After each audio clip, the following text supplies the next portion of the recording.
U.S. Army Corps of Engineers plans to reopen Port of Baltimore by end of April after Key Bridge collapse. The U.S. Army Corps of Engineers, USACE, announced a tentative timeline to open a limited access channel that would restore safe navigation in and out of the Port of Baltimore after the Francis Scott Key Bridge collapsed, blocking the vital waterway. The USACE said it plans to open a 280-foot wide and 35-foot deep channel by the end of April. The channel would provide one-way traffic in and out of the Port of Baltimore for barge container service and some vessels that move cars and farm equipment. The USACE also said it is working to reopen the full channel, 700-foot wide by 50-foot deep, by the end of May to restore port access to normal capacity. Thanks to the exhaustive work of the Unified Command during the last 2 weeks, including underwater surveys and detailed structural analysis of the wreckage, we've developed a better understanding of the immense and complex work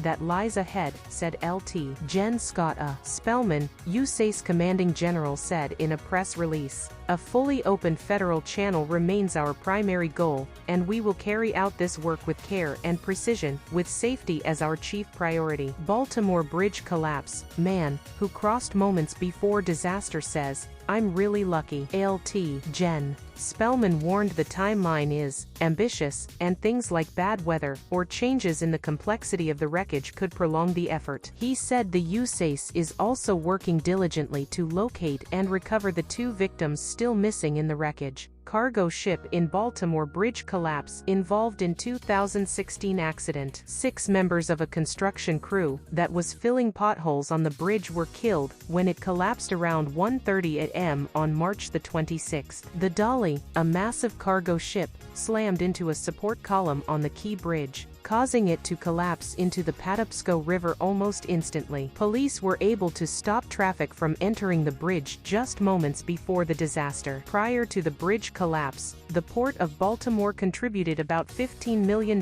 in economic activity every day. The port is the busiest in the U.S. for car shipments, handling more than 750,000 vehicles in 2023, according to data from the Maryland Port Administration. It is also the largest U.S. port by volume for handling farm and construction machinery, as well as agricultural products.